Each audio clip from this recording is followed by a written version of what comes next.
Thank you, Jesus. Thank you, Jesus, that he has taken our sins away.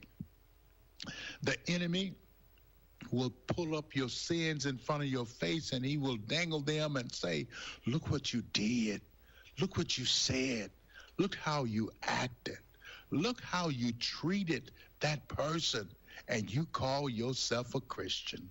My brothers and sisters, remember, there's therefore now no condemnation to them that are in Christ. So when the enemy comes trying to make you feel guilty, 2 Corinthians 5:17 says, if anyone belongs to Christ, they are a new creation. The old things have passed away. Behold, all things are made new. So when the enemy is trying to bring up your past to make you look at what you've done, what you said, how you walked, how you carried yourself, you just stand boldly and say, get thee behind me, Satan. I am a new creature in Christ. The blood of Jesus is against you, you foul, wicked creature. Praise God, praise God. Hallelujah. You have to say what Hebrews 8:12 says. It says, I will forgive them for the wicked things they did, and I will not remember their sins anymore. Isaiah 43:25 says, I am the one who forgives all your sins. For my sake, I will not remember your sins. You see, the enemy tries to remember and tries to bring them up and tries to make you remember them and relive them. But you must remember, there's therefore no condemnation. Remember, there's a way out of your mess, and it's JESUS. Where can you buy a brand new Nissan with a lifetime warranty? Kingston Pike. Hey, folks, Gerald Anderson with Ted Russell Nissan. You heard it right. Every new Ted Russell Nissan comes with a lifetime warranty, and that's a long, long time. Ted Russell Nissan on Kingston Pike. Good morning, and welcome to AM 1380 WYSH and Ask Your Neighbor.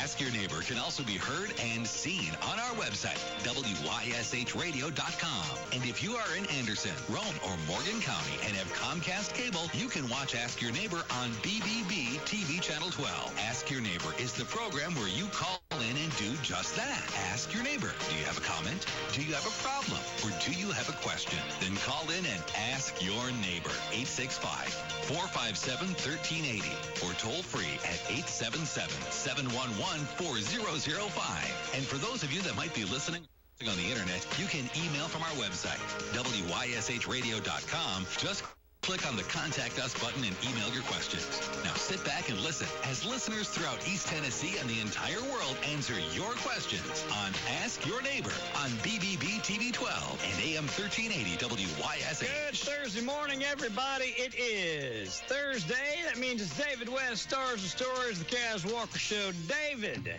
and Howard are here. Sammy is pulling up the rear, but he'll be here, right? Yeah, he's coming. He says he's on the way. I wonder if he's got his lights and sirens going. Yeah, he's a little late, you know. Oh, okay, Andy, okay. There you go. How's your week been, fellers? We've been good for me. Good. What y'all been? What's We've been happening? real good, but I had one thing that I knew that I thought I had, and so I was at somewhere over in Knoxville eating. We was eating at one of the big restaurants over somewhere. I forgot the name of it. But anyhow, I got hurting. I've been hurting. Mm-hmm. Right there. Oh, man, it was hurting. And see, when they picked me up down there in that field when I broke my hip, that old boy was so big, he bear hugged me, and I knew he broke a rib. I heard it. I thought I heard it pop, but You felt it pop anyway. anyhow, we'd been sore, and then me sleeping on it, and all that. And I said, well, I got to go to the doctor. And they x-rayed me and said, yeah, your number 7 ribs cracked. It's doing better. It's still flares I ain't up. chase no rabbits or anything like No. that. But, you know, No rabbit hunting today. I believe it's going better. They give me them pain patches you put on them. Oh, that's good. Those things are I didn't good know for about you. them things. I forgot about them. We had them, but I had them before. But that really helps it. Put that on there. Yeah, that's good. But anyhow, we got one last show this year at Wild Wings. The last show. Is that coming up on the 9th? Monday the 9th. 12/9. Holy Boy, there'll be a show cow. and a half of work probably this time. I bet it will. It'll be a big blowout. End of the year. End of the year, I'll probably have to see if I'm going to do another year or not.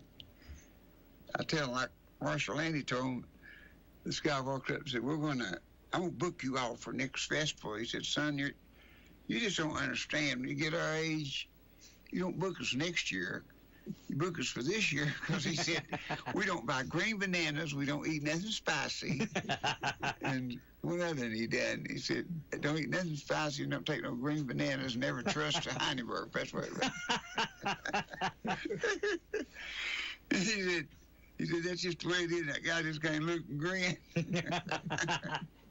Well.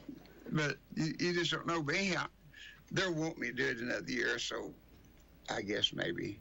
But boy, I tell you, we got a good show, good Lord willing, lined up. We got some of the best musicians. We got, of course, Rick Campbell on fiddle and Ken Bonham on the guitar. Ken worked with, what's his name? Old one that had out. Rich Savine. Worked with Rich Savine. And yeah, and he worked back in Don't Take Her, She's All I Got. John Paycheck. Yeah, Paycheck. He and Paycheck started out together, you know. Yeah. They started out together as a band. And they said, we got it north and we couldn't make it. And they said, what are we going to do? And they said, let's just go. Let's leave. Go somewhere else. And where you going to go? Ken said, I'm going to Florida. He said, I'm just going to go to Nashville. He said, we both done good. We both got good jobs, you know. He said, I got a good band in Florida, and he got good, of course, in Nashville. We went to Ernst Tubb or somebody went, who did he start out with? He's with somebody big, you know, and just freeze right into it. But then we got Danny Hutchins on the piano, keyboard, worked at Charter Pride 40-something year, and we got we got so many girl singers, and we got Kenny Bean on snare drum, and we got L.T. Sharp on the bass. L.T. Sharp. We got three real good girl singers. L.T. But we got, and then Chicken Man back on the scene now, so he's supposed to be there for the last show, and it's two shows, 6:30 and 7:30. Try to come if you want to. It don't cost nothing to get in, just what you eat. It's going to be a really good show, I think. It's, yeah. Chicken Man, he worked last time, and he's supposed to work this time with us. And we just got so many things that are going on. I'll tell you what you need to go over and see. Go to Saturday and look at the drum room. They got an old blue. Have you saw it, Ron? No, I haven't. You got to go over and look at it. It's something else. Go over and look at it over. I mean, they got a drum room outside, Fender guitars hanging like flies on sorghum. Martin, they got quite a few Martins, and they got, of course, I think they're the only one that sells Crossroads. I believe it's in this area, because boys. And those have turned out to be good guitars, haven't they? That's a real good guitar. Crossroads is. I've heard over and over that they're good guitars from a lot of different people. I'm really surprised at the way that thing sounds. Oh, it's just it never nothing hit the market. The closest thing ever hit the market was the Red Label Yamahas way back when they first come out. They were good like that. But this one here is, they're still doing it consistent and just right. I mean, they're not chiseling on it yet. They may someday, but right now it's still really good. And they've got some big sales going on. In fact, I was talking to Anthony Lay. He's over there. He's in drum with Doug. Yeah. Doug and Anthony, they're over, and I mean, they really get, Anthony, he gets in there and he knows a lot about drums. He's got copper drums, see-through drums. I mean, and there's also so many different kinds in one place ever. And when he gets them all in there, he said he's had half of them in there. But, they got so many things in there to show you and talk to you about. And he got all kinds of cymbals and drum. He's getting drum parts in too. That's good. They got. How long's it been, David, since you had drums? How long's it been since you had drums out there? It's been 10 years at least. You got some off me, didn't you? I got some off you in 1993. Where'd you get? Set of black satin pearls. Pearl? Yeah, I had Pearl. Still got them to this day. A good drum, and I sold a lot of them too. Was well, I could have told you.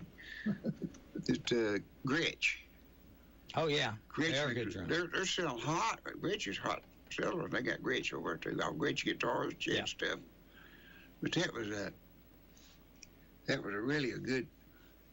You know, at church, I know says playing Gretsch. They probably got them a mess or something. But anyhow, the Gretsch drums is really a good drum. That's what we got at Ciderville, still on stage, is Gretsch.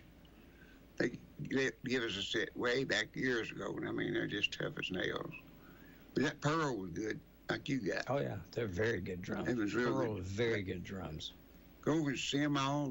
They got, I think they just started doing lessons again.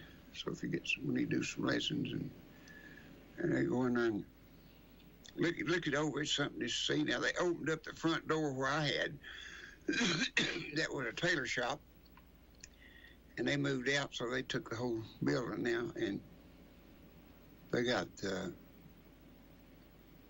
opened the door just like it looks just like it did. They're using everything, counter and everything. It's just Ciderville made over. That's awesome. You know, they started on one end, just kept working its way, getting bigger and bigger and bigger, and then they moved out there, and they just said, let's just move up here. And it's something about Anthony said they had. It's time of year to do it too, with Christmas coming, so they hopefully get a good running start. See if Anthony said they had a new thing going right now. They believe in the Green New Deal.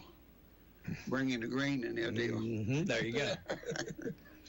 I've heard that somewhere before. Have you heard that before? I have.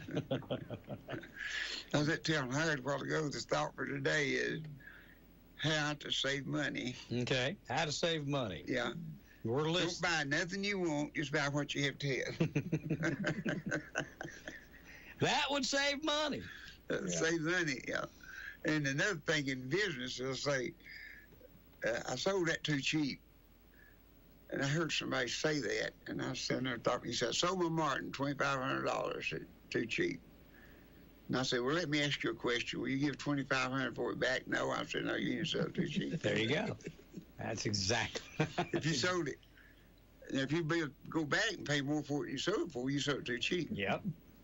But if you won't get back what you paid for it, then you did okay. Come out okay, yeah. You came out on the right end of it. Now, I've had some things I sold it I'd rather not to have, but I made so much I had to.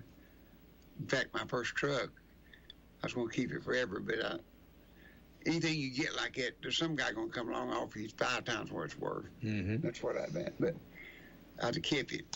Sure. You know, if I could have got in shape that I am now or later. Exactly. I went ahead and kept it. But well, yeah, when you're going day to day, it's hard to turn down dollar bills for things that are just pretty and shiny. You 3 to 1 what it's worth. Yeah. I went to my daddy and talked to him about selling my truck. And that old truck's old 42 Chevrolet. Max got one. I got him his daddy, and he's got one just like it now that we put together and made it. Oh, of course, it was just like new. It was in a storage building. It was a military truck, 42. They just made a few 42s, 3 or 4, 6 months, and then they quit, started making them for the military. Yeah. And if you got it made for the military, they said a colonel or a sergeant wrote down what he wanted on his truck. And this has got a factory ashtray and cigarette lighter in the dash. So whoever the officer was wanted to smoke in his car. That way. But it's I didn't know a lot of stuff that I studied on, but Mike's got that red one. That's what it is. He drives it all the time. He got some of them, and but that was just something I wanted. 42 says year I was born, and you just couldn't hardly find them. Yeah. I was lucky. The first truck I ever had was 42 year I was born. I never saw nothing like it. And my daddy told me, I told this before, but we was going up the road and I had all the money estate to try to get my pedaling load and everything. He said, you're going to be sitting. He liked it. You know, he went along with me. Sure. If it was bound to reason, he'd loan me everything he had. And he said, son, you're going to a lot of expense be sitting on the side of the road with a load of produce going bad in this old truck because he was old, you know. He didn't drive like he.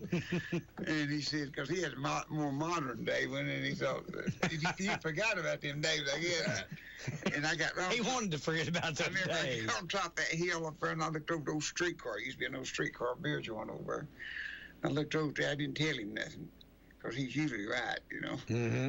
And I didn't tell him that, so I said, I'll make a living in this truck. I mean, I'll make money. I didn't make a living, but I made good money. I said, I'll make money of this truck, or I'll die sitting in the seat of it. It's a bull. As far as a bull, anyhow, you know, as far as is my sign.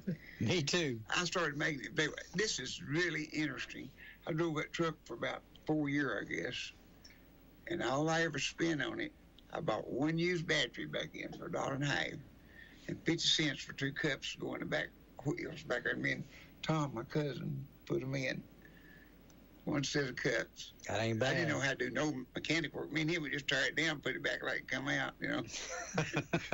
We put our first clutch job in. His daddy built him a garage with a big grease pit and everything. He just stand there and work, see. And I said, you ever done a clutch? He said, no, I ain't never put one in. I said, well, he said, I believe we could do it, though. He was a little older than me. And by the way, he's intensive care. Everybody prayed for him. It's to do. Tom was my cousin, and we was always close, but he was doing better yesterday. His wife called and said he was doing something better yesterday, but he's got pneumonia is what it is.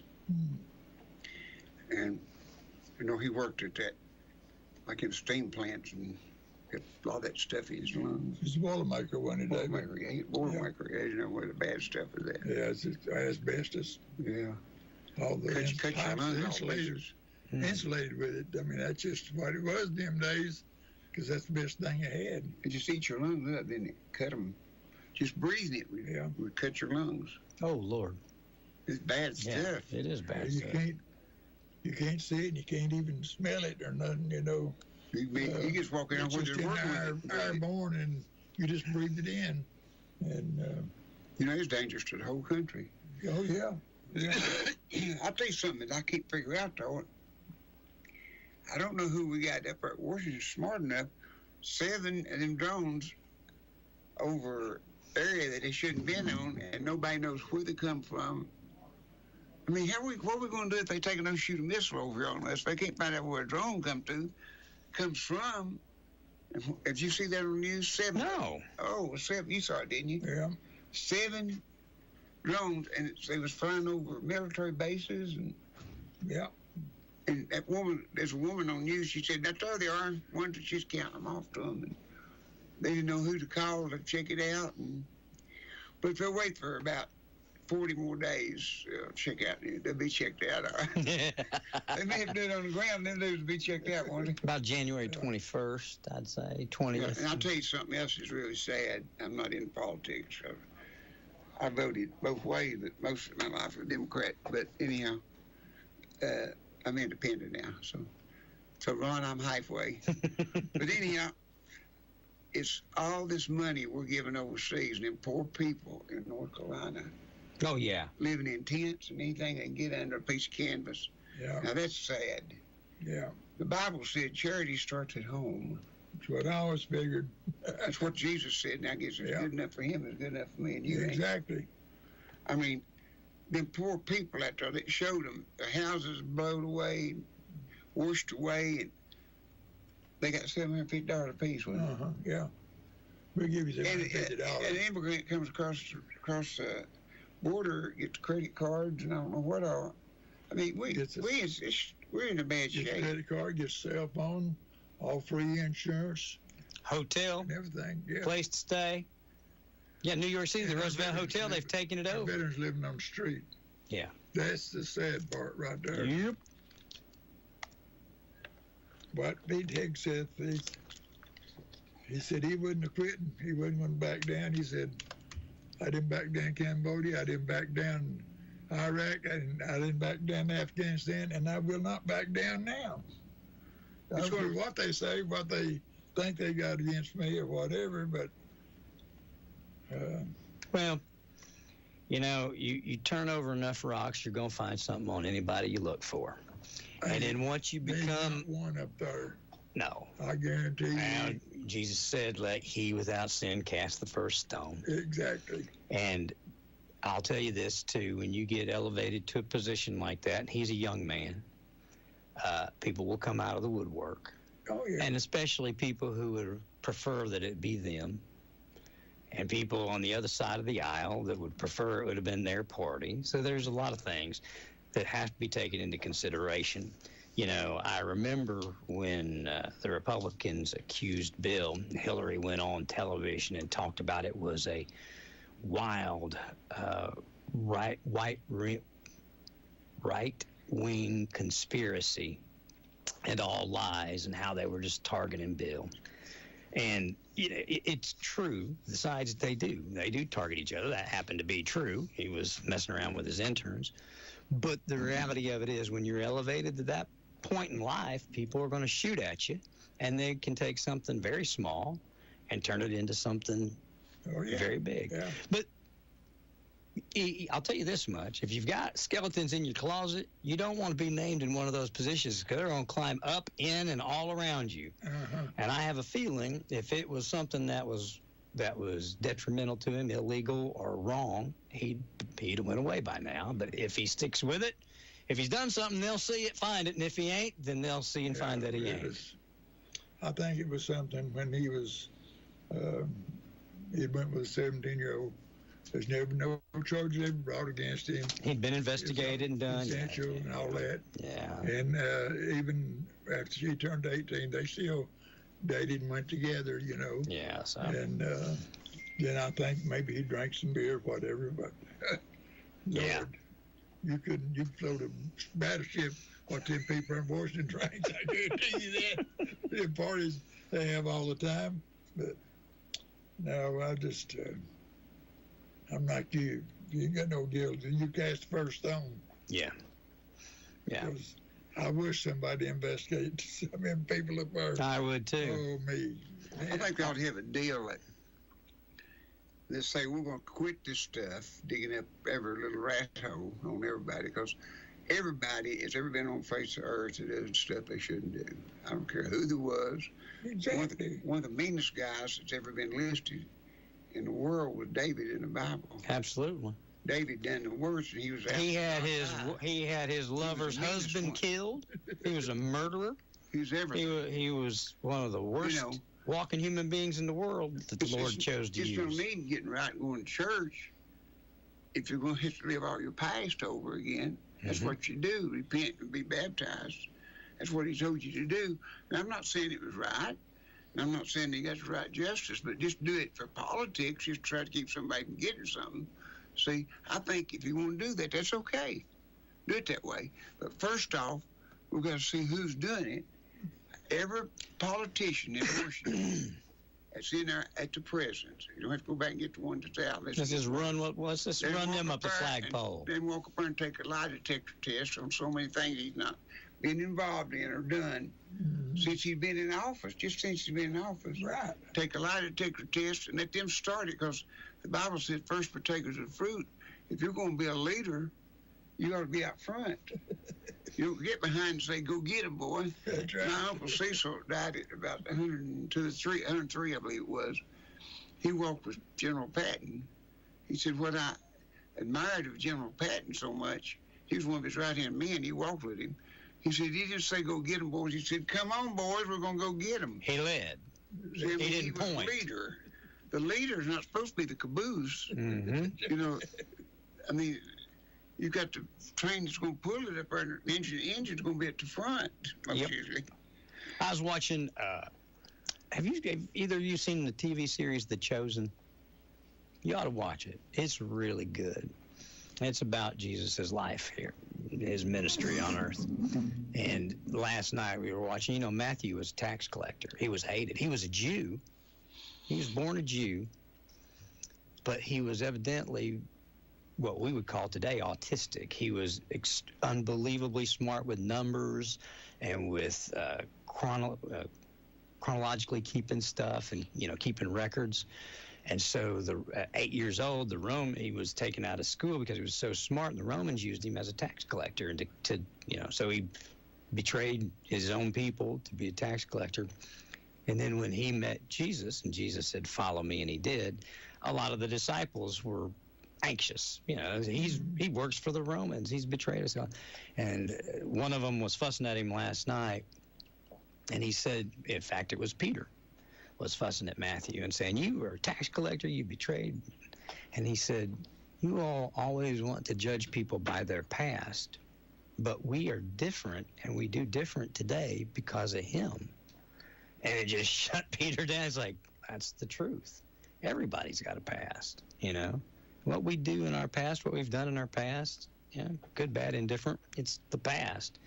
But, then and now today, it's when you find the Lord, you do things we do things differently now because of him. Right. And that was just it, period. And that's anybody, it's anybody and anything. So they can dig all they want and find all they want. I think Trump will get the people that he wants. I think he wanted Pam Bondi as Attorney General in the first place. Yeah. I think he knew exactly. They're playing checkers while he's playing chess. He put up Matt knowing he was going to get all this pushback. Then he puts up a woman right behind him who's probably tougher than him and more well-spoken. And now what are they going to say? Yeah. Well, we don't like her either. She's a woman. What? So he knows what he's doing. He'll get his people in. Yeah. I believe. We'll see, but that's we'll see. I wouldn't want to be on the other side of what the nation just voted if I was a Republican. I have a feeling that the country's too, after the president got elected, it's not uncool to be a Trump supporter anymore. You've seen football players and movie stars, now all these people are coming out, they're Trump supporters. So pro football's doing that Trump dangerous stuff. It's blowing their mind. What is YMCA? Yeah. So so these Republicans it's not going to go away. If anything, if he accomplishes 30% of what he said he's going to do, it's going to grow. The movement that he's doing is going to grow. Any move's better than no move. Yeah, any action's better than no action. It's again, that's.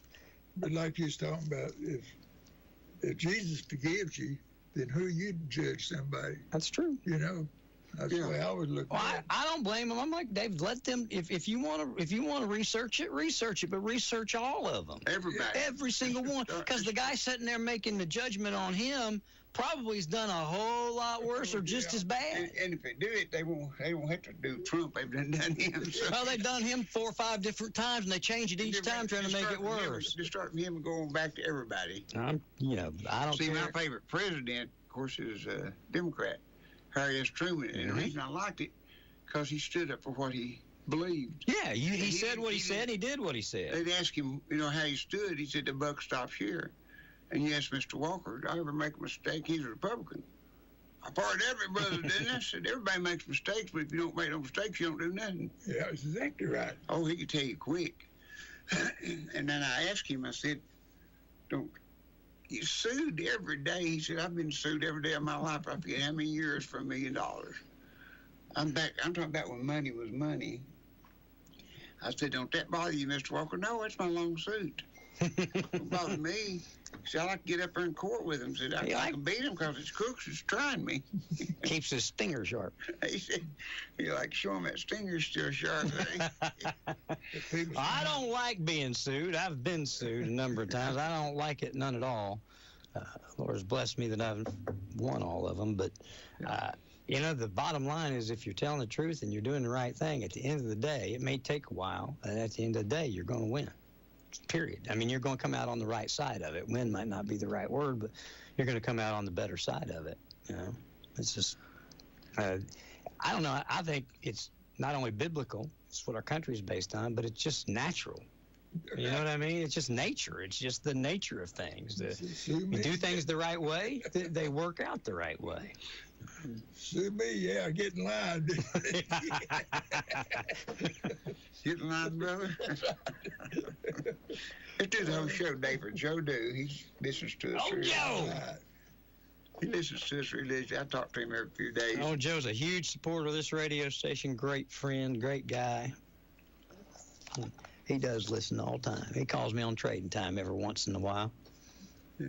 I appreciate him. Yeah, he brought me a replica convertible T-Bird the other day, one about like I had. Yeah. He found Jay Carter wanted a 8-track tape player, I believe it was.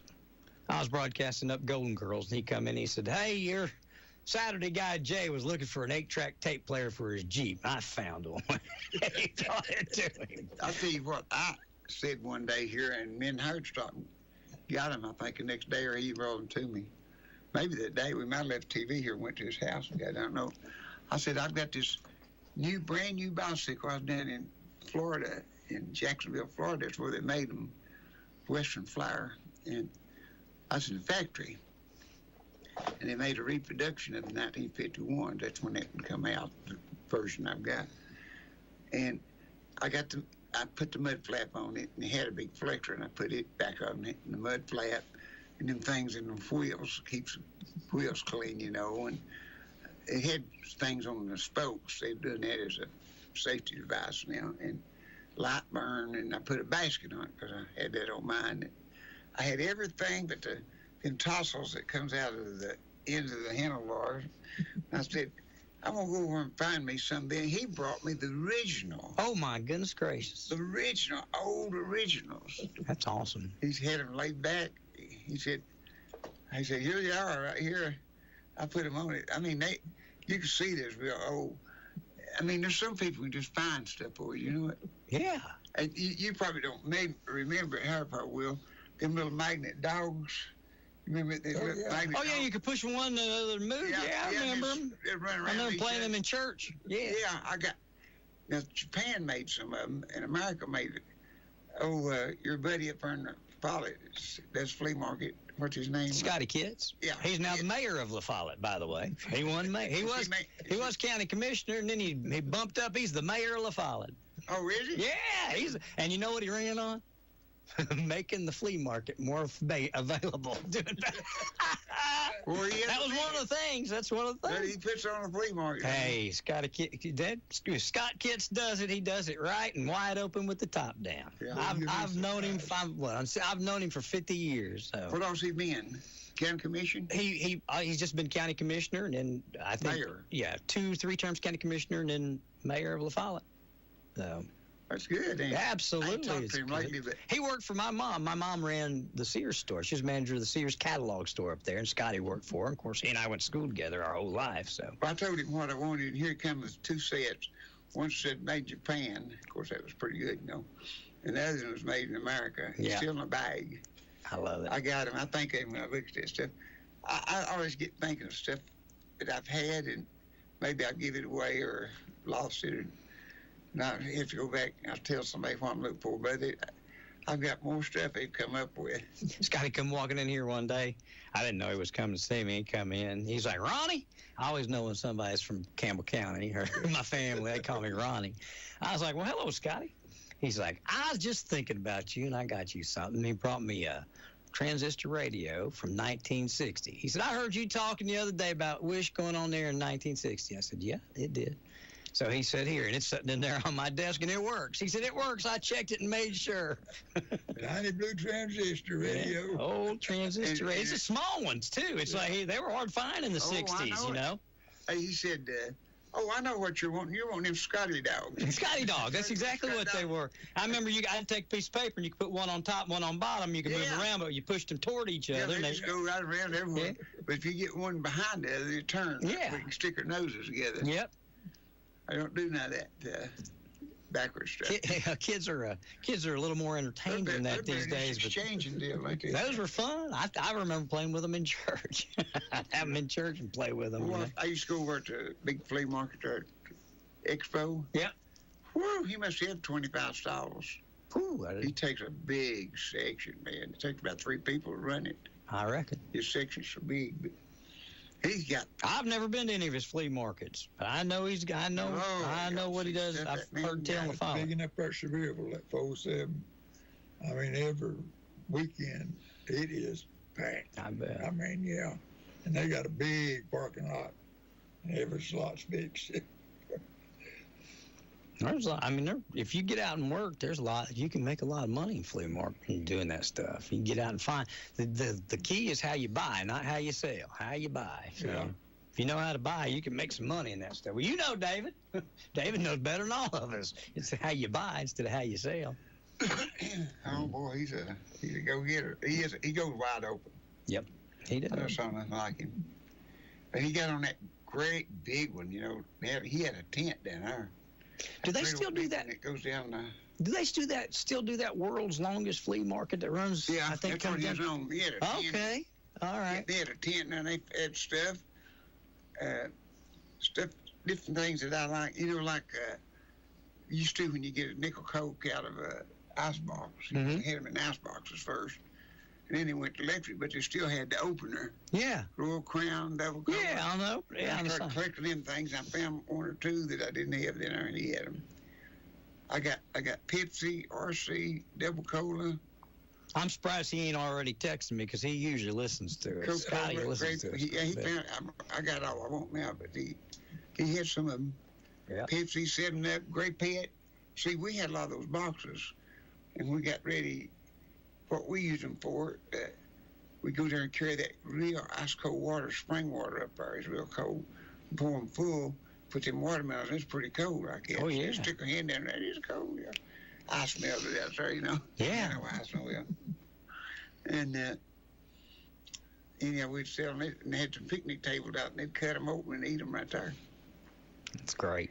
Just say, my daddy'd say, they'd say, how do I know it's good? He'd just jerk his pocket knife out, cut a plug out of it, taste of it. Oh, that's good. So he said, you sat there and eat it. You don't do that table. Oh, yeah, we'll just eat it right here. That way you know it's good. There you go. We put 'em, and then we got to where I had Max, my nephew, or Steve, or some of them down there, and they dammed up a little place, and we'd take and put them watermelons down the creek. But it'd be cold. That's spring water. It's just spring water. And it's hard to, my daddy couldn't go up and down that bank. It's about 5 foot straight down, I guess. And go get me a watermelon. They had a little trail built. Here he come up, one of them kids would. Running spring water stays cold, too. Oh, yeah. It stays cold. Summertime, wintertime, all the time. That's the same thing with the river That's how towns. mother, Dad kept milk and everything. It had no spring house in it. The spring run through it. Mm-hmm. Oh, He yeah. went out the back and kept milk stuff in there. Why, it'd be cold over your teeth, buddy. Yeah. Put the watermelon in there. Oh, yeah. Everything Dad pounded us on watermelon. Every weekend we had watermelon in the season. I don't even look at a watermelon. I decided it's been 10 years ago or better. I decided I was going to swim across the clinch at my house.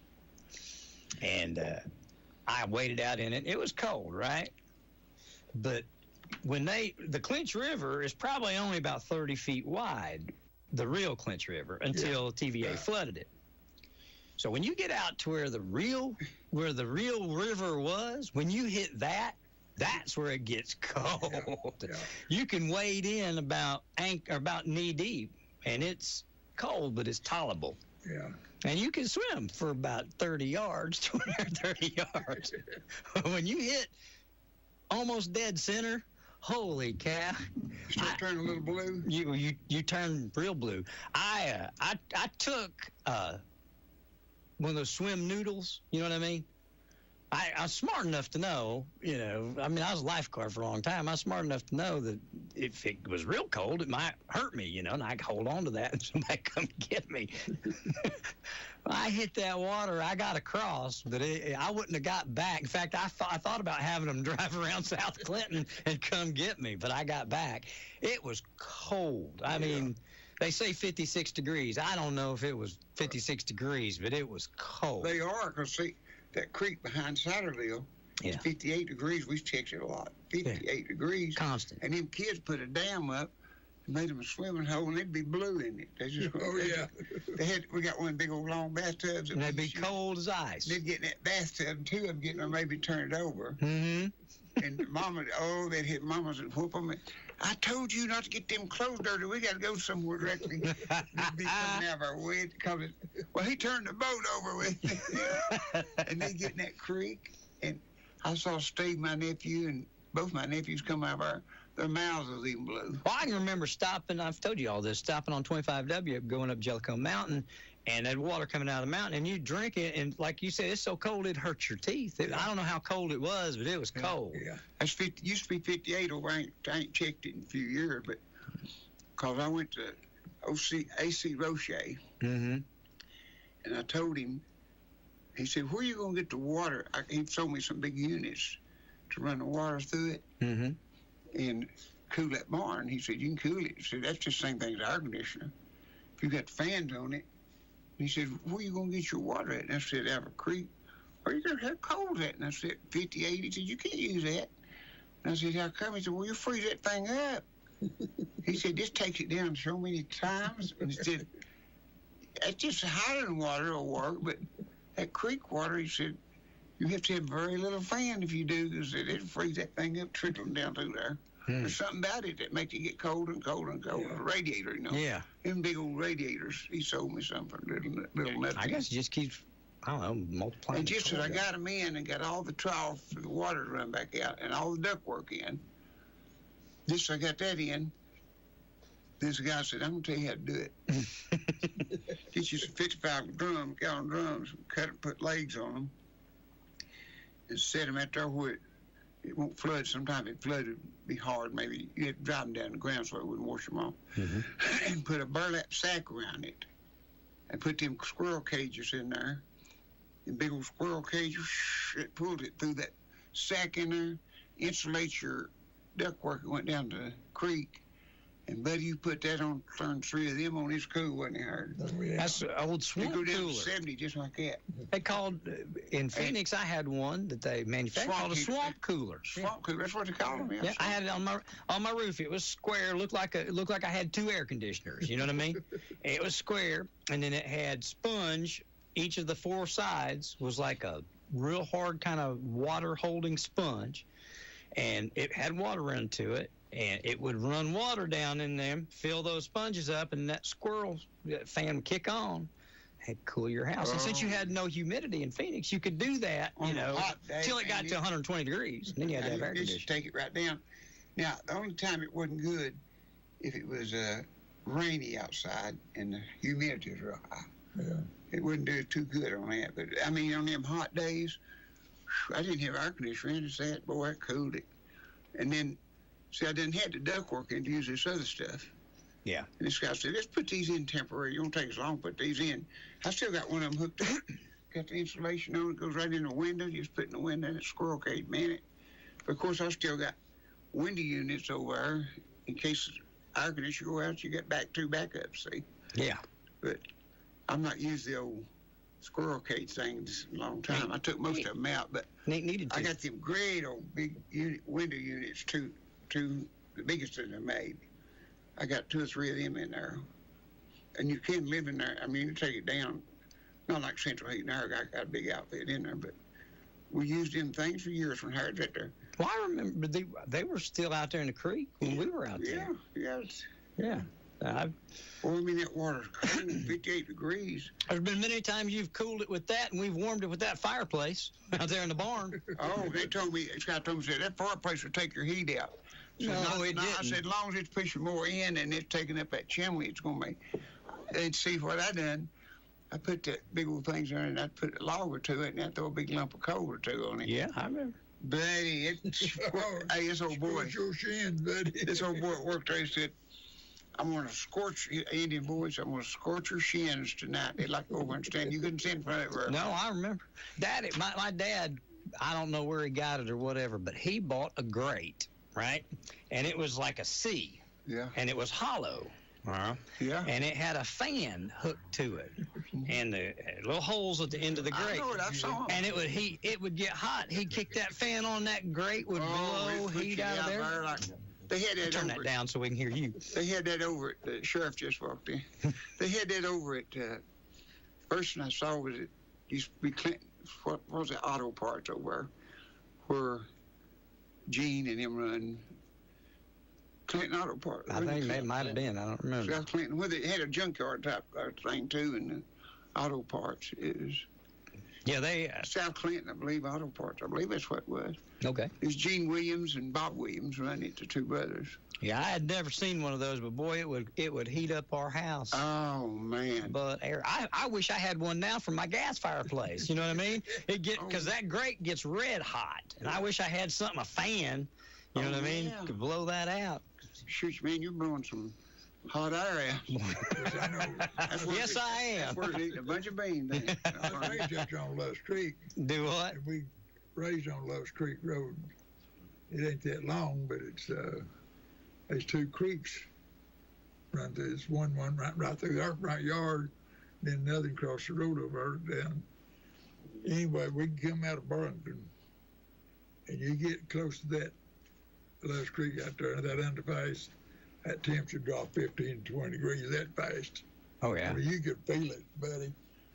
Oh, come down to my house. In the summertime, we never had a fan, nothing but a window fan. But in the morning, you'd have to use some cover, buddy, because... Come down to my house on a summer day, and you can stand in my driveway with me, and we can walk to the river. You get about 30 feet from the river, and you can feel, I don't know what the temperature change is, but you can tell it. Oh, It's much cooler down there, especially on a breezy day, for sure. Yeah. And on a cold day, it's... on a cold day, you don't want to go down there. It's cold. It's getting colder. It ain't getting colder here. It's cold. Well, I got up yesterday morning, and at my house, it was 14 degrees yesterday morning off the river. Yesterday morning. Okay, yesterday I'm going to tell you. It was 48 this morning when I got up. Okay, let me tell you about one yesterday morning. Mike comes over. He's probably listening to us to help me. Well, it's kind of funny what I did. I had him run me a cord out of the barn into the chicken house. I had him build me a real nice chicken house. I said, I want one nice chicken house. So he digs down and pours... It is nice. I've seen it. He pours a footer and puts the lumber in the concrete.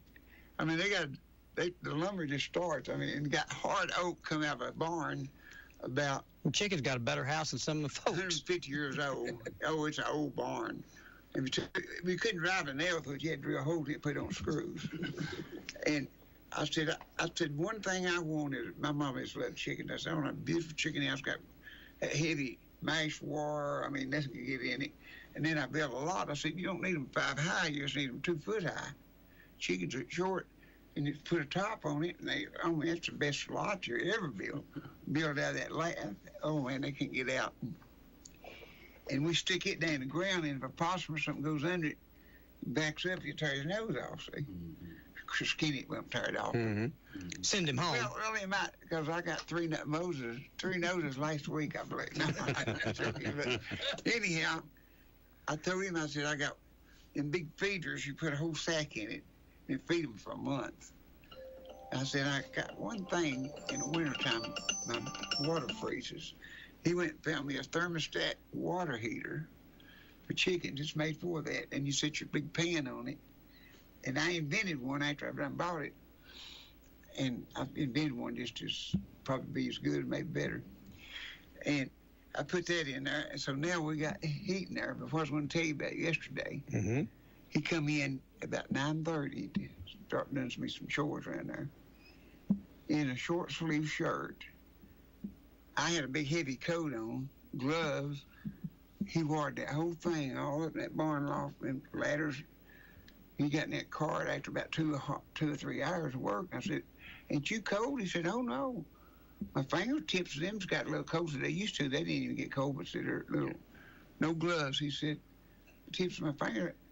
I said, when do you ever wear a coat? He said, the only thing bothers me is I can take it way down there, but if the wind starts blowing real hard, he said, now I'm going to put my coat on because it does something to me. But all day yesterday, he didn't even bring a coat. He just had on a short sleeve shirt. I never saw nothing like it, baby. But I figured out a way to keep your water from freezing. You got them big old tubes in the bottom where your feed comes down. We'll just take the bottom off. Take it off, run that tube tied up on the chain and dump it right down off top of your water, about that far off top of your water. Put your heat bulb in there, and your water won't freeze. Only thing that's different, you have to get your thermostat to keep it. 32 or something cut on off, but who cares about a light bulb burning anyhow? Yeah. And sit right down on top of it. I said, I invented. I got to think about it. He said, I don't know whether they make anything like that or not. I said, well, if you do get one, he done got it. So I'm going to use it because it's thermostat control. It's fancy, you know. Of course, now I'm getting a few eggs. Anybody wants one, they're $100 a piece of eggs. Or they ain't gold, but they cost me a lot of silver.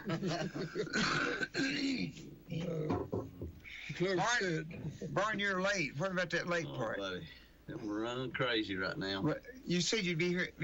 Well, I said as soon as I got done, I had a. But you're lying about that being late part. Call me a liar on that early part. Yeah, that's what old Google said. I think my head hit the pill at 2:30, and I got back up a little after 6, and I'm going to be late again today running stuff. So. Oh, it's all right. Business must be great. Well, I got a lot of paperwork I got to do, so I'm trying to finish up. I got 3 days left, so. You're trying to do whole America, huh? No. I'm just trying to do what Just Clinton? Yeah. Brother Bill sent me somewhere here just a little while ago. I had to go help some folks, and so that's where I just come from. So shoot, insurance will pick up in about 40 more days. Well, this that annual enrollment period. We're finishing that, wrapping up this Saturday. So I've still got Karen and David. I've got to go over your stuff. You're good. Oh, okay. Yeah, I wish we hadn't started talking about that insurance. It's kind of depressing, ain't it? You got to get my stuff too now. Did you know that? Let's see now. Which all of it. I'm ready, man. Well, it's done. Oh, is it all? It's all done. Well, I don't know whose name's on it, but it ain't me. Yeah, it is. You don't know it yet, but it is. Well, we're running hard. I know that. We're trying to do everybody a good job. You know, when you start talking about. Once you get past this enrollment, we'll get there. But it's done. I need to get that houseboat. We'll talk about that off the air. Hey, when you we don't have the houseboat. We got the house and the cars and the businesses and all that. That's done. You start talking about that money. Yeah. Money. The preacher started meddling. Let's get off. Let's do that. I had somebody come up. I'll have to think here just a second. David's name come up this week about something we were talking about. And give me just a minute and I'll think of it. Somebody told me something about, said, you know David WYSH? I said, huh? A little bit. I said, I've been honored to get to know him pretty good over the last 25 years. I was trying to think of it. I'll think of it here as soon as we get ready to close down. We're running hard. Yeah. Well, running hard is having it and not needing it. It's better than needing it and not having it. So you're blessed. About the water being cold and you swimming across the Clinch River. See, I was raised up here on Peach Orchard. So people ask where I'm from. I said, well, I'm from the Tri-Cities. I was right in the middle of North Clinton and Lake City. And the reason I claim Lake City is because we got our water from the bluff over there. Mm-hmm. And Daddy would, I know that. Probably when you went up to my house, you would see the old 37 flatbed Chevrolet he had sitting out there. Yeah. I remember as a little boy sitting straddle of the gear shift, riding over there in them old milk cans, filling them up with water from the bluff. We didn't have any running water in the house. And so we went to the bluff and got it. And so that water was always, you're talking about how cold ice it is. cold. Oh, my goodness, it was cold. You don't say 56 degrees don't sound cold. If you're outside on a spring day and it's 56 degrees, the sun's out, it feels pretty comfortable. Yeah, you get in the cotton picking water at 56 degrees, everything inside you says, leave. Your body temperature's, supposedly 98.6. You're thinking about 40 degrees different. That's quite a bit of difference. It's cold. Yeah. I You're know. talking about Love's Creek over there. That's where I live. And we got our water. I used to go get for drinking water. Still yet, it's lined up to this day. Oh, yeah. And it's just a pipe, and I don't know who makes sure it's clean, but it's just a live spring there at Love's Creek. It's artesian. Yeah. And what it is. Wow. And they've tracked it where they could run just a pipe. It usually just bubble up out of the ground. Yeah. And they contain it some way, and they just got a pipe. It constantly runs. My dad said it was there when he was a boy. He's over 100 years old now, so. Yeah. I've always been intrigued, as long as it's running, even if it's down 14 or like you was talking about, if it's really cold like it, if it's running, it won't freeze. No. Oh, could be icicles all over the ground. It's all over the place, but that water will still be running, and it's crazy. Yeah. When it's going to get really cold here, I'll turn the stream, I'll turn the faucets on a little bit to keep them from freezing. Turn it on. I know used to, once in a while, we talked my dad into taking stuff the mountains for all day picnic, and we'd swim and stuff. And we go climb at the dome, of course. About the time the car stopped, we jumped out and took off, and we hit that creek. You just turned blue. You didn't care. You jump out cold water in that mountain. Yeah. Lord, you freeze you death. But we do it every time. Yeah. It cool y'all. We had a creek run right through the yard. That wasn't the same thing. A few years ago, I was running real late to close my pool, and I called, I don't know how many pool companies, and they couldn't come and close it. And one lady said, Ron, running water won't freeze, just leave it on.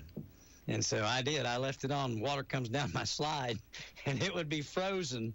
I mean, it would drip off the slide and freeze, but it would still keep running. You'd have it hanging everywhere, ice everywhere, but it wouldn't freeze as long as it kept going. Year-round, it's always backed up over there, people getting jugs. Oh, yeah. I used to take those big 4-gallon jugs and fill them up, and we used it for drinking water. I've seen people We used out to of do that. Kentucky even I Oh, yeah. getting water. Yeah. Yeah. Yeah, it's still lined up. I used to go by there. I'd try to pick a good time. I always thought about the woman at the well. You know, she came at a certain time because she didn't want to be seen. You know. Yeah. She came in the afternoon. All the other women came in the morning, but she was shunned. We live about halfway up Buzz Creek between Rutledge Pike and Middletown Pike. Well, I live We on live about Middletown halfway Pike. there. Heck, I'm probably in your old house. Now, when the state took our place, we moved up on Kenzel Lane.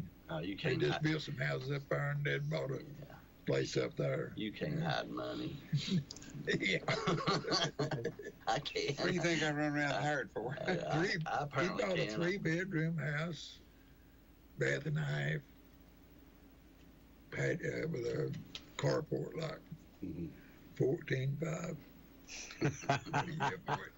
That's, have y'all talked politics this morning? About you- thousands you- twice. Touch on it. Okay. That's in your version. Just a little bit. Well, yeah, what you got I'll give you going? my 2 cents then. That's your I'd rather have a quarter's worth. I'm telling every one of them stick to their guns and don't listen to this media stuff on these nominees. I think every one of them he's picked has been good. What we done, we said let everybody that's in office get up and take a lie detectors test and ask them all these questions that put these other people Oh through. yeah. Well, what about that? The one's going to be over the Patel that's going to be over the FBI. He told me he's going to go out and do police work. Yeah, Said 7,000. That's so much overkill on this stuff. People sitting there. he's gonna set it right. You know, we've still got 2/3 of them that don't even come in the office, working Ridiculous. remotely still. It's ridiculous. They said Well, they cut that's- they're cut $1 trillion watching see in the first 100 days. Yeah. Or they might not cut it, but they will set forth the processes. If we can get through some of this stuff, the headaches of the media and all that other stuff, this People have learned the Bill media's Lincoln, lies. Well, the next 2 years are going to be really critical to getting the deficit down. I mean, you say there's no way they can get that down. Oh yeah, there is. Oh, absolutely. There. Yeah, We've never had a money problem. We've had a spending problem. Yeah. We've increased the revenue of this country every year since this country was founded. Every single year. Yeah. We've never went backward. But what we've done is overspent and continued to grow our overspending is what it is. No, and people have learned the media is flat out liars. Yeah. I mean, the people that defended when Joe Biden said he wasn't going to pardon his son, now they're all on there. Oh, they're so upset. He's misled. Oh, yeah. You know, you got to pick. Which time was he lying? Which time is he wrong? Which time? If people, you know, and watch and see. We're next big hoax they throw at us, virus, whatever. People are going to be like, okay, fine. Yeah. They've lost all their credibility. That's why Trump won by going to podcasts and non-traditional media, because the traditional media is bought and paid for. Oh, yeah. Period. I mean, people. I say what I believe on this radio station. You know why? Because I own it. Yeah. And I can say what I want. It's the same thing with George Soros and everybody else. They say what they believe. They don't. At least I give everybody else a chance to say what they think. They don't. They don't have to. No. No, they don't. But people have been fool enough to believe it up until they didn't. Come last November. Yeah. So, Interesting, won't it? I think it's going to be good. oh, it's going to be. When they say it's going to be a new golden age, it's exactly what it's going to be. Watch and see. The meeting I was in before I come over here, I was with the guy, he's a financial advisor, and I was talking to him about some other stuff on the insurance side, but he was talking, he said, I was going through somebody's books the other day, and he said, who is this guy here? And he says, I don't know. And he said, well, you paid him $55,000 last year. Does he come in, or what does he do? And he says, I don't know, I've never seen him. He said, well, you're giving him $55,000, and that happens a lot. That happens a whole lot. People that are well, in business, you get to a certain point, and you start relying on other folks to do. We all weren't lucky enough to have a Faye like David did. We're deciding how to do that. I took out Yellow Pages, $300 for a business card size that year, and they put down $301. And I told Faye, I said, don't never pay that one now. We made a deal on it. You got the contracts at $300. And it went on several months, and then it started adding interest to it. And she said, I don't know what this is about. And I said, call them up. And they said, oh, it's miscellaneous. I said, no, call them back up and let me talk to them. I said, what is this $1 for? See, if they do that off 1 million people, they're getting million. Well, they do. Comcast does it every day. They're making $12 million a year right there. A lot of ways. And I said, they said something about miscellaneous. I said, no, now listen, I got a contract that says 300. Now, I'm not going to pay you the one. You better get it off or you got interest. I don't care what you do. I would rather you take it to court. Because I'll be the only lawyer back because I got the paperwork. I said, now, you know, if you people do that to 1 million people, you're going to make $1 million every time it rolls around every month. I said, I don't know what it's for, but take it off. Or leave it on there and let's just go holler and get ready to go to court because I'll be more lawyer. I can sit there and talk good as the rest of them. And I said, I've got the contract to back you up. Yeah, see, if they'd have done that and you'd have won, the other 12 million people that's doing it too would have done it. I got it off. They shut up and they took it off, didn't they? They got it off real quick. Another bunch had me, I mean, it was pretty big money where you buying a company, I won't call them, but they had her down one whole invoice. What was they made of some bad instruments and good instruments, $high instruments, but they had to pick them up. It was defective. They had to take them up. Well, they just kept sending the bill. But we sent them back. And Faye worked on this almost a year. She said, I can't get through their heads. I said, okay, I'll do it. I said, get them on the phone. I said, now, this is David at Sodderville. We pay everything in 10 days. I said, now what I want you to do, go get your files out. I've got mine out. We're going to go, if you can do it this way, we'll do it this way. We'll do it any way you want to do it. But the last 2 digits on the invoice, you lay yours out and see if that's the same as mine, and then we'll go to the price. We went through 12 months of it. And I said, now where do I owe you that other so many thousands of dollars? Well, I don't know. I said, well, I don't know either. I said, you need to get your act together because we done paid 12 payments like you were supposed to do of all this inventory we bought. I don't know where we could owe you so many $1,000. She said, well, I don't see where we could either. I said, okay, now, case dismissed until you get to come up with it. And I never heard more about it. Everybody, every individual, if you're listening and you haven't checked your bills and stuff, what most people do, and of course our business and insurance, people don't know what they buy, what they kind of insurance they've got, what they're paying for it. But just your home utilities, social media, all that stuff, people are paying these bills or set up on EFT, which is they automatically draw. They don't know what they're paying. If you don't know, you need to sit down, take a piece of paper, do the Faye way. Write it on a piece of paper, take your rubber band when you get done with it, and put a rubber band around your book. If you go to my house right now, I've got a box that has 4 different registers. I use the envelope system. I have for years. But I got a rubber band around it. When you walk into somebody that's got a rubber band around a book with their ledger and stuff, them people know what they're doing. And that's, we'll call it the Faye method in honor of Miss Faye. Yeah, absolutely. If they say the deficit can't come down, if they had her over and keep books would come down, now there wouldn't be nobody getting nothing. Yeah. But the deficit's coming down, that's for sure. Well, the common sense of it, if the people will start looking at their stuff, like for cable or for internet or for their phone bills and all that stuff, there's apps now. If you're good at that stuff, and I'm not, but if you go on these apps on these smartphones and stuff, there's a way you can go in there and find out if you're paying or somebody's taking out of your bank account stuff. These people that don't write that stuff down, that they go and they say, I don't need a receipt. I don't work that way. I want my receipt so I can make my. I still use a register. I'm probably the only person walks into a bank now and says, "Can I have one of those check registers?" And some of them. No, I still use them. Here, give me 4 or 5. I use a check register. I use them. I have to. Yeah. But I mean, I can check it on my phone, but I still write it in my book. I always have it in my check register. Well, I don't have a lot of money, but I know exactly what I have in each account and stuff. Yeah, I treat every bill I got, which is utilities, what I get. And insurance. You got a lot of insurance. Yeah, a lot of it. Thank God. And Barney gets on me and says, well, you got so many days before you have to pay it. When that bill comes in, I sit there and I write it. Next morning it goes in the mail. Miss Ann, if she's listening if Ann's listening over to Clinton office, she appreciates you being on time because we got a lot of them that don't do that. It's like we're calling them going, hey, it's going to cancel on you if you don't pay your bill. People live like that. That's the bad. I went to Nashville, they took me through the Gibson factory. They showed me every little thing, and they took me into, this is where you send your money and pay your bills.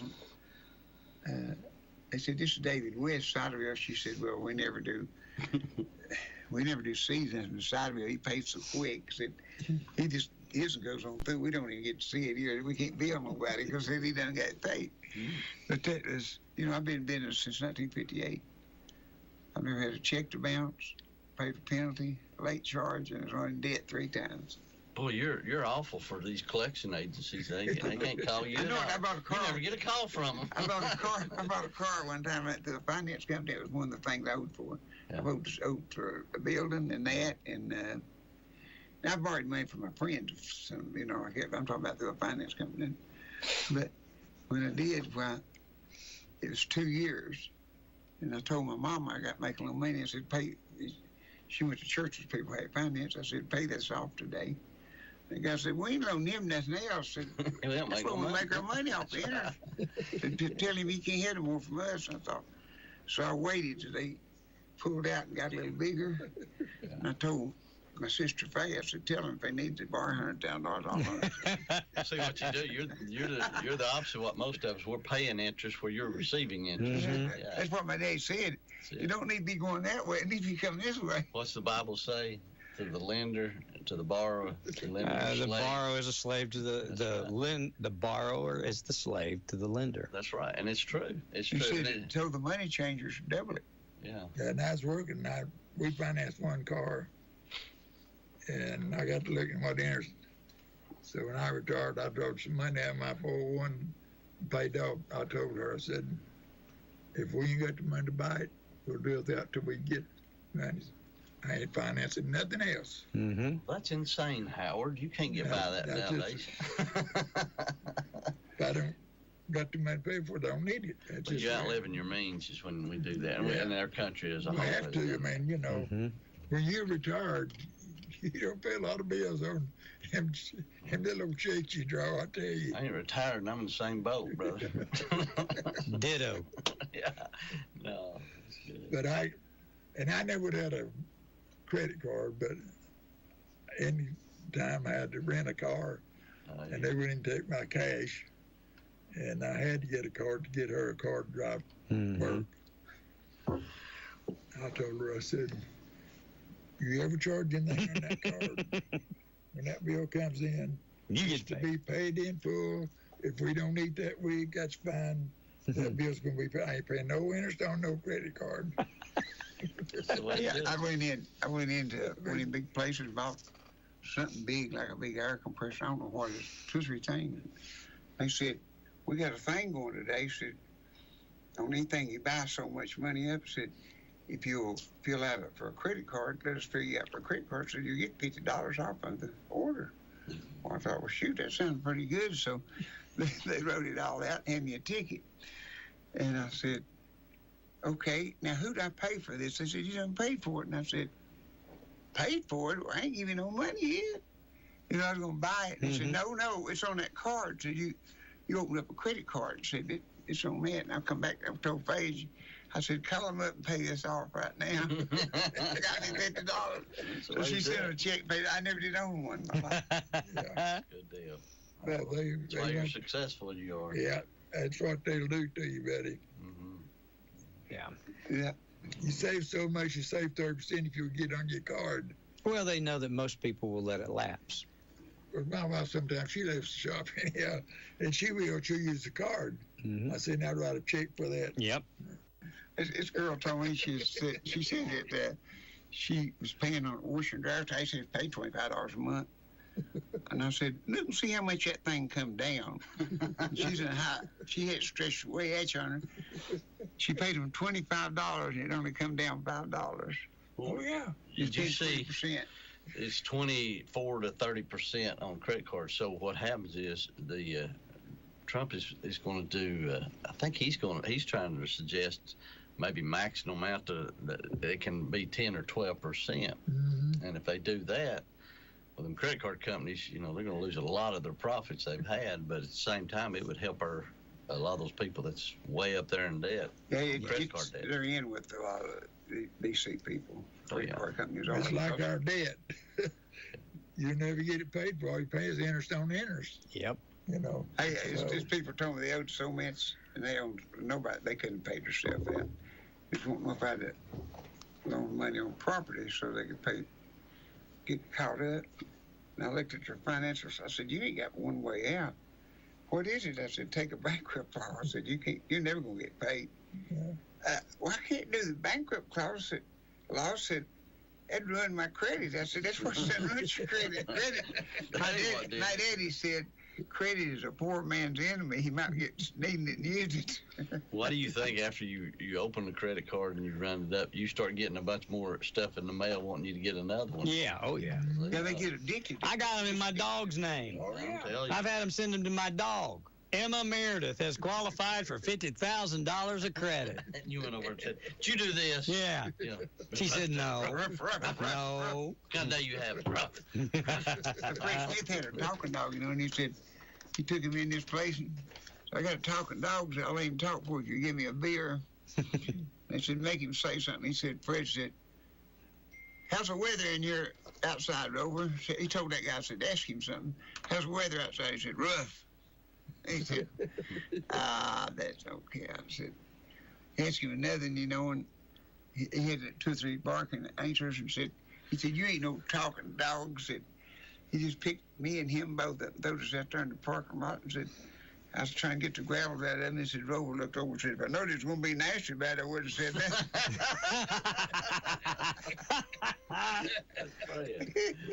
That's funny. Oh. I don't know what the other was. What's the overhead roof? It's roof and rough. That's going to be bad. Yeah, I can't know Junior's Emma so said he had that mule, pointed birds and stuff. Said he'd stop and stick it leg straight out. They cover your bird there.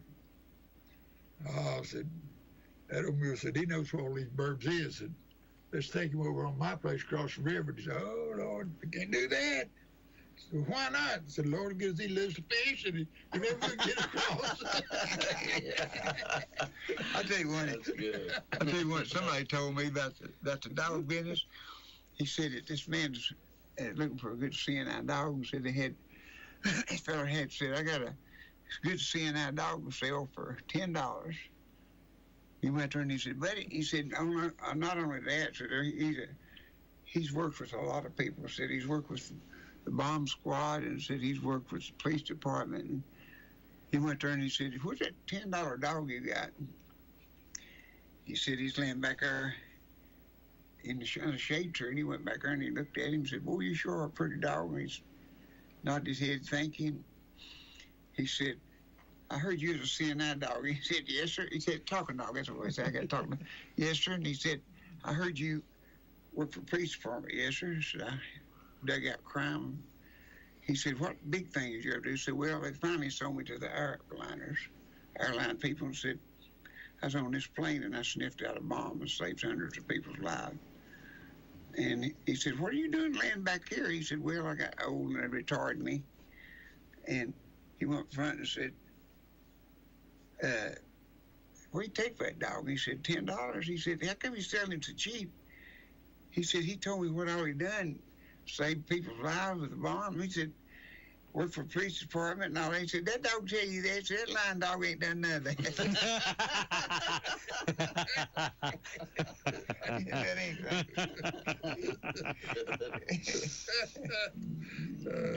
Lord. Old Fred used to come up with some good ones. Yep, he did. Yeah, I guess we can sum up, can't we? Sum up, boys. It's sum up time because me and Howard got a lot of fish Friday. Yeah, I got a lot of.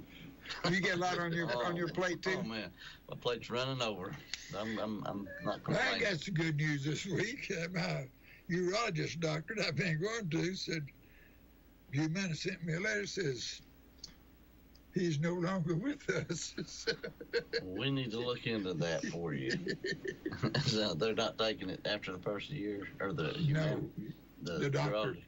I don't know if the doctor quit them or they quit the doctor. I don't know. It's all about money. Yeah. So after the first Money year, in politics. I heard that somebody told me you was thinking about running for mayor. Yeah, I'm running for mayor. I have a platform. Wait, you got a platform? Oh, you kidding? You know I got a platform, man. What's your platform? Tell Well, Ron like to hear that. He may I've never heard that before. I'm sure of a million times. Yeah. Well, we got all these naughty pine trees around East Tennessee. Pine trees, yeah. Oh, yeah. So as a run for mayor, I'm thinking about helping the economy by cutting those trees down and making women's dresses out of them. You're going to cut these pine trees down with all them knots and you're going to make women's dresses out of them? On them naughty pine trees. Naughty Sure pine trees. am. What are you going to do if not all that? Well, that ought to be looked into, and if I'm elected mayor, I'll be glad to look into that. That's a joke for today, folks. That's the joke of the day. Let We me got a tell lot more of them. We got Monday coming up. Yeah, what Monday. you got coming Monday? Oh, Chicken Man back on the job. Yeah, he's doing good. We got Barney Five and The Barney is going to be there all the Creed time. will probably be there, and Daniels, and we got all the old gang back. Now, did you sign back up for next year? What do you think? I ain't done it yet.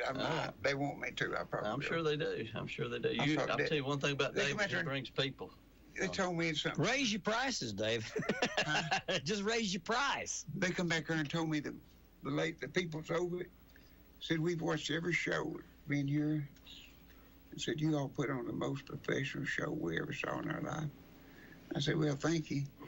Of course, I had to chew them out all the time, you know. Hey, don't turn around to your backside the audience and talk to him. You need to talk to me. We need to look up front. I said, of course, I don't know. The girl says, you do look pretty good. Turn back around. You know, you got to make a joke at it, make it all come out just right.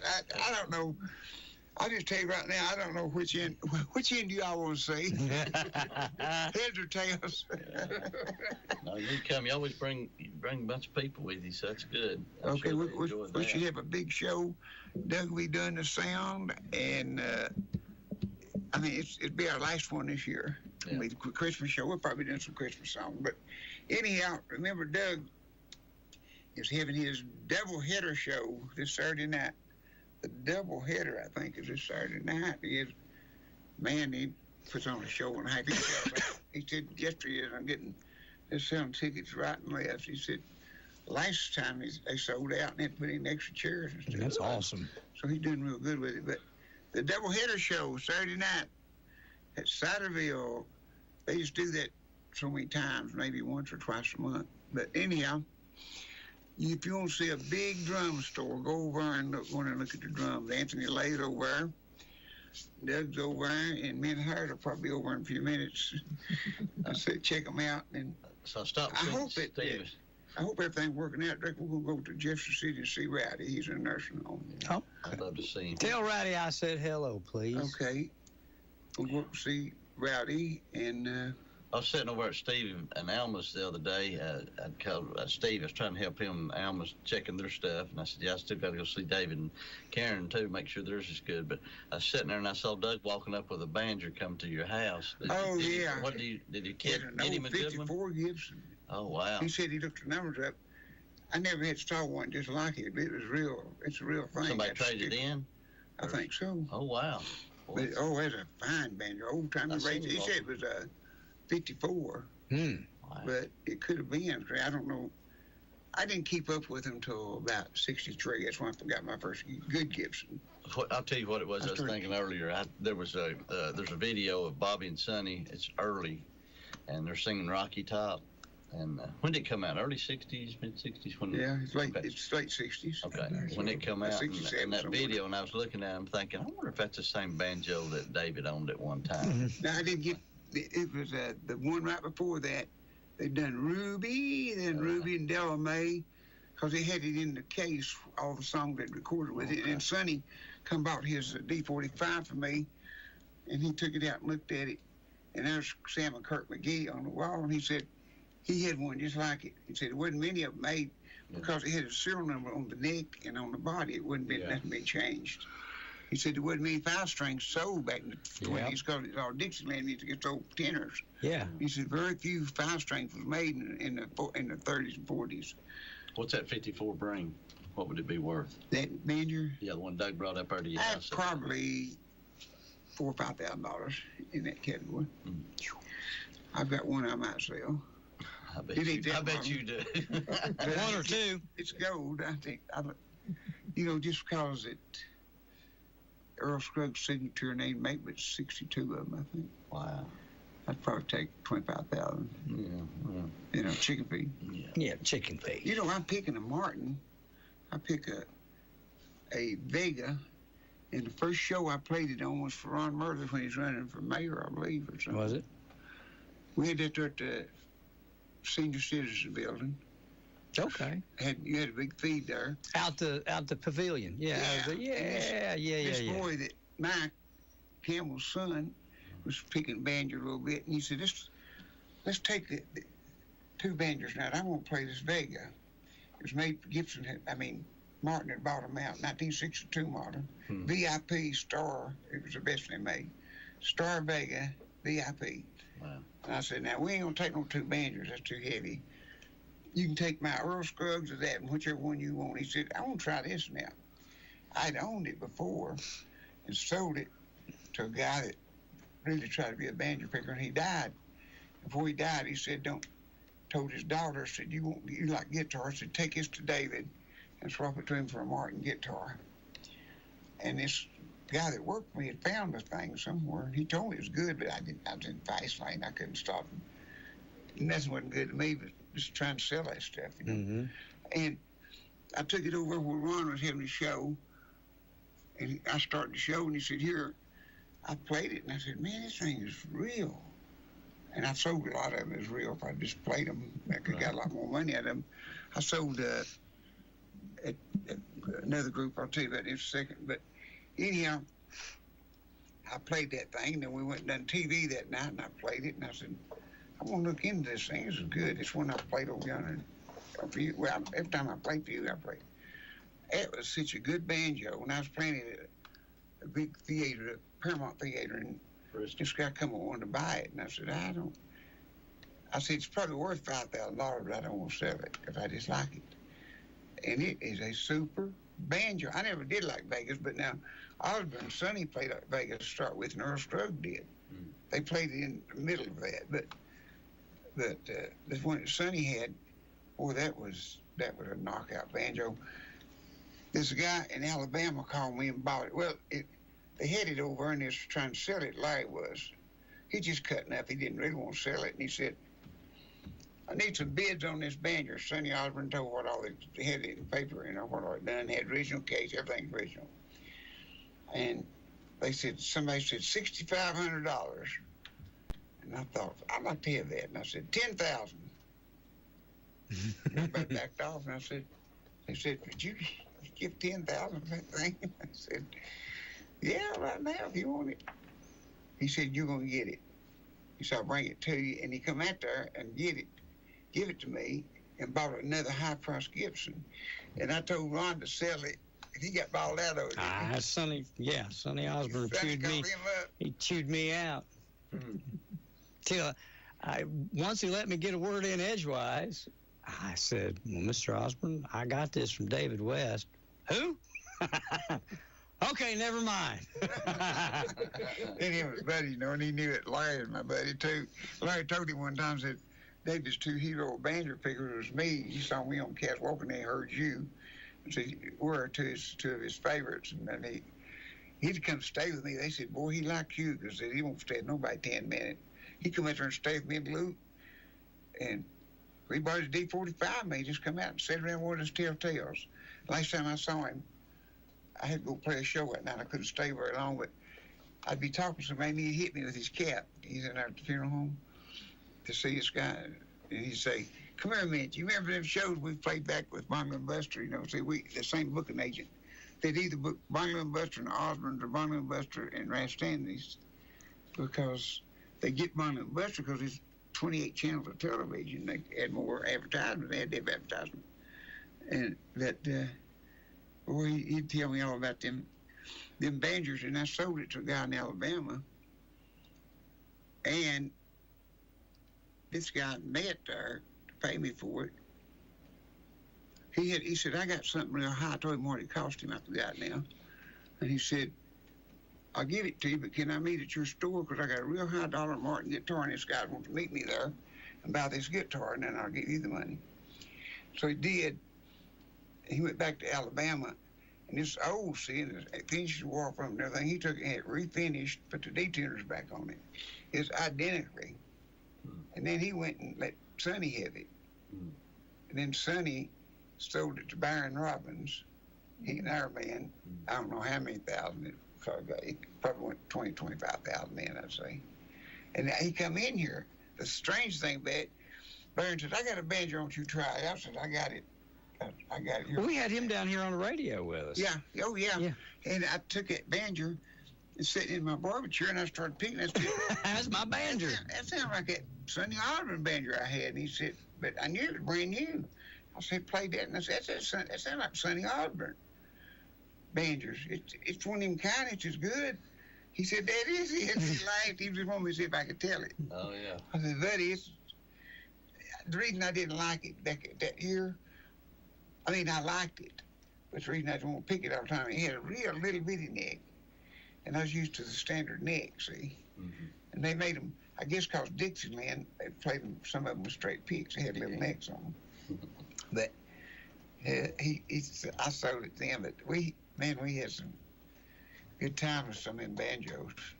I've had a lot of them belong to, and then, you know, they made, Tennessee Crafters made a few David WYSH banjos, not many, maybe a dozen.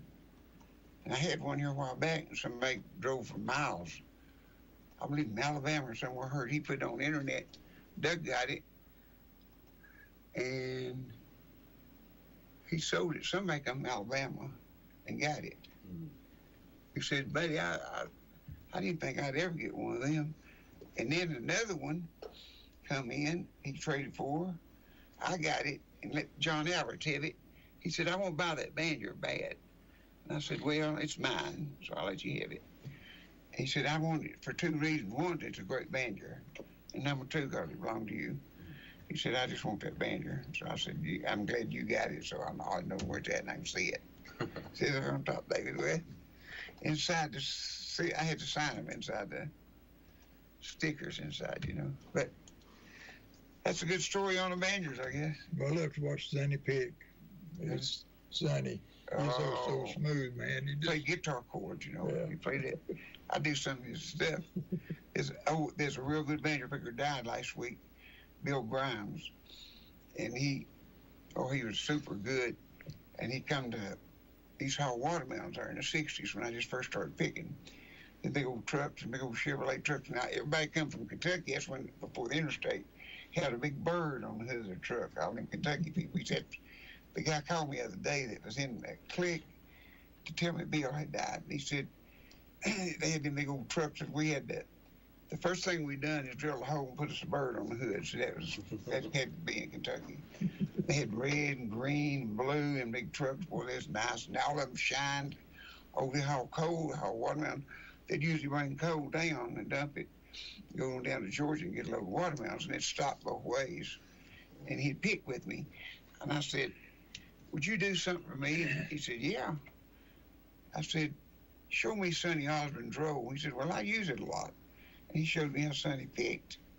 So his roll, he did a check lick, where most people just hit the thumb string, where he hit the fourth and thumb, or third, and see the difference in Earl Travis and Chet Merle just picked the bass line. Doom, doom, doom, doom, doom, doom, doom, doom.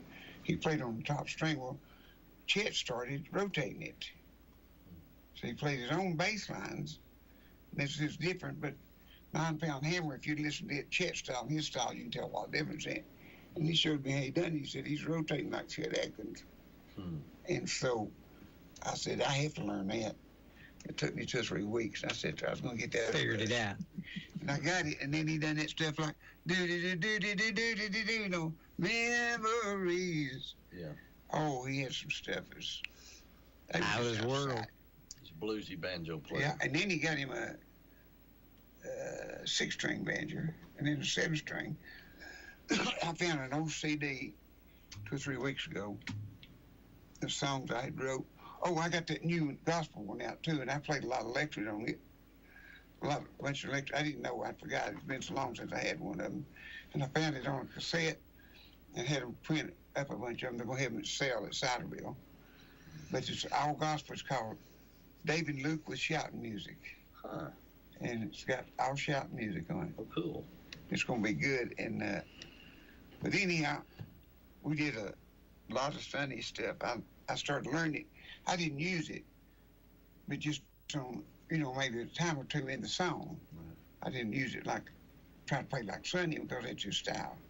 I had my own style, but I mixed it in. A little bit of Earl, a little bit of him. And they wrote a thing in the Bluegrass one in Unlimited one time and said, somebody sent it in. I don't know who it is because they used to criticize the Bluegrass people. That tape is good, bad, or ugly.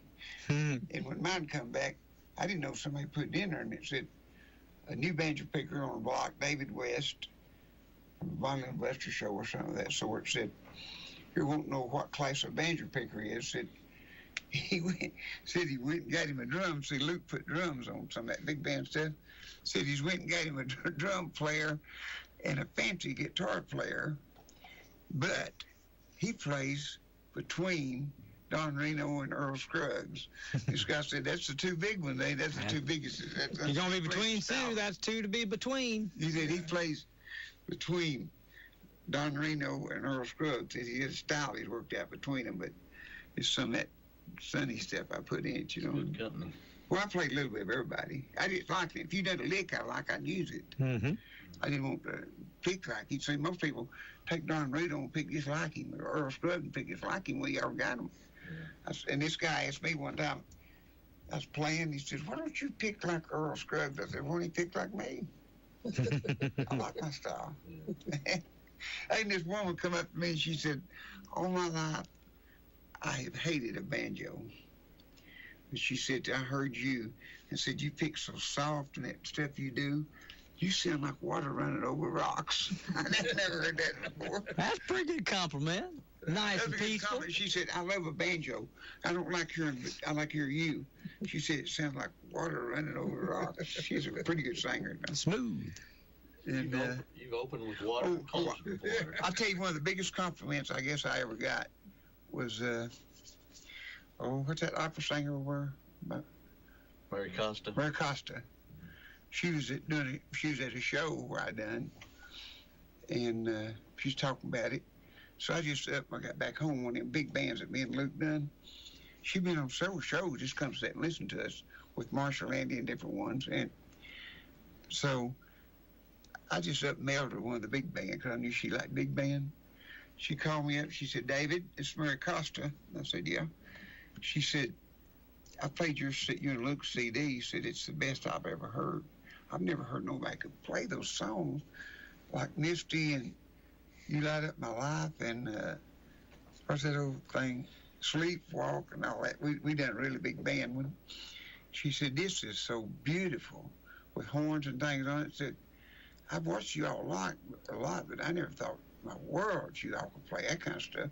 She said, and guess what? I said, what? She said, quick as I hang up, I'm going to play it again. That's how much I like it. Well, she was at a show that I was at. We walked out there and I said, Luke, something been bothering me today. I said, there's something heavy on my mind. I said, you've got all these people that made big time. I said, they told me to get on the Bonnie and Buster Show, and I got on that, and I didn't go very far. Then they said, you got to work for Cass Walker, and I went to work for Cass Walker. And I said, David, a lot of people made it, Dolly Parton, Everly Brothers. And I didn't get very far, but I tell you something bothers me. I don't see how on earth a woman like Mary Costa sitting out there could have made it without going through Kaz Walker. Oh, she loved that. It tore her. Everybody gave her a big hand, you know. She said that was cute. But anyhow, she's a sweetie. She was sure a great person. Let's close up. All right. We got to get out. You've got places to go and fish to fry, and we need to go see Rowdy. And we want to thank everybody for being here. And I told them how to save money in the government and everything else. Well, you save money, don't buy nothing you won't. Buy the things you have to. We will see you next time. It'll be next year. Next year. Merry Christmas. Next year. Yeah. So. Next year. Isn't that something? 2025. We'll be back here next year. No, it won't be next year. No. We got nothing. No. Yeah, we got 1, 2, 3 more. We got 3 more. Boys, you got. I done skipped ahead. I got trying to think what date this is. Yeah. I got way ahead of myself. 3 more, maybe. Yeah, we got the 12th and the 19th. Okay. We got the 12th and the 19th. We won't be here on the 26th, but the 12th and the 19th for sure. So we'll be back here next week. Wings, Monday night. There you go. That's Saturday it. night jamboree. Be there.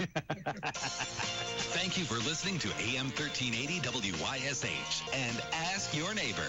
Make sure you tune in at 10 a.m. each day, Monday through Friday, right here on AM 1380 WYSH and BBB TV 12. Or listen live online at WYSHradio.com. And remember, if you have a question, comment, or problem, call in tomorrow and ask your neighbor.